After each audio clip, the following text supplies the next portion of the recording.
Bonjour, je m'appelle Afsa, j'ai 25 ans et je travaille à la Commission européenne. Je suis attachée à la Direction générale Régio, qui est responsable de la politique européenne pour les régions et les villes.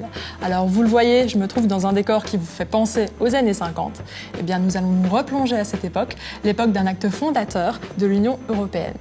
Et ensuite, nous passerons d'une décennie à l'autre afin de mieux comprendre notre histoire commune. Comment l'Europe a-t-elle évolué et de quoi sera fait l'avenir? Nous allons essayer de répondre à ces questions de manière très concrète et en voyant comment l'Europe influence notre vie de tous les jours. Tout au long des 7 prochains épisodes, nous allons tenter de vérifier si l'Europe a réussi sa mission, celle de nous protéger. Mais pour commencer, je voudrais vous présenter mon collègue Carsten. Nous travaillons ensemble à la Commission européenne et là, nous l'avons projeté dans le passé, en l'occurrence dans les années 50. Alors, comment ça se passe, Carsten?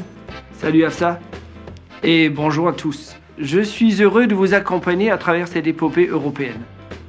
Bon, on va essayer d'expliquer comment l'idée de l'Union européenne apparaît dans les années 50. Le contexte d'abord.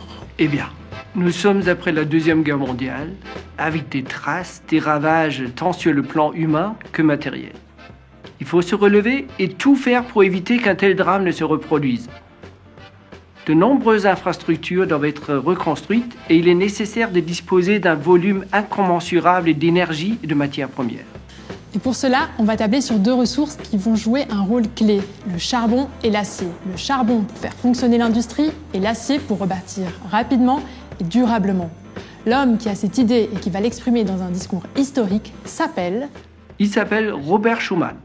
C'est un grand homme d'État, il est ministre des Affaires étrangères en France et le discours dont tu parles est prononcé le 9 mai 1950.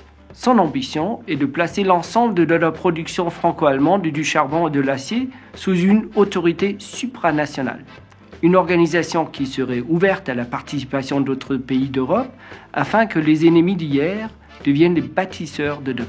Un an plus tard, d'autres pays se mobilisent d'ailleurs. La Belgique, l'Italie, le Luxembourg et les Pays-Bas s'engagent aux côtés de l'Allemagne et de la France dans cette aventure qui répond au nom de la CECA. CECA pour Communauté européenne du charbon et de l'acier.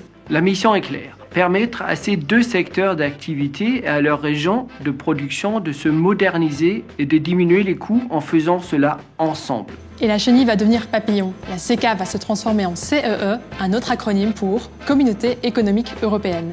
Cette institution voit le jour en 1957 avec un traité signé à Rome. Il se donne pour ambition de réduire les inégalités entre régions, et cela en créant un marché commun. Le succès fut tel que les 6 pays membres fondateurs de l'organisation décident même d'étendre leur collaboration à d'autres secteurs économiques. Tout semble permis. La croissance est au rendez-vous et présage de ce qu'on appelle les 30 glorieuses, c'est-à-dire 3 décennies de forte croissance qui feront du vieux continent un acteur incontournable de l'économie mondiale. Pour piloter la main-d'œuvre, une administration est mise en place 1 an plus tard.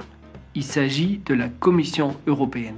La Commission européenne fait évoluer les relations entre pays et le commerce. Les régions peuvent ainsi faire valoir leurs atouts en se développant non plus au détriment des autres, mais à l'unisson.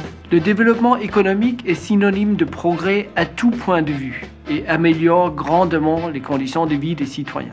La population augmente. Un autre phénomène pointait d'ailleurs à l'horizon, le baby boom. Désormais, un nouveau défi s'impose aux artisans de l'Europe. Comment nourrir tous ces gens sans pour autant dépendre d'autres puissances mondiales? Une fois de plus, c'est ensemble qu'on trouvera la solution dans un contexte de tension internationale. Merci, Carsten. Et nous, on se retrouve bientôt dans un autre décor. Je vous donne rendez-vous dans les années 60 pour de nouvelles aventures.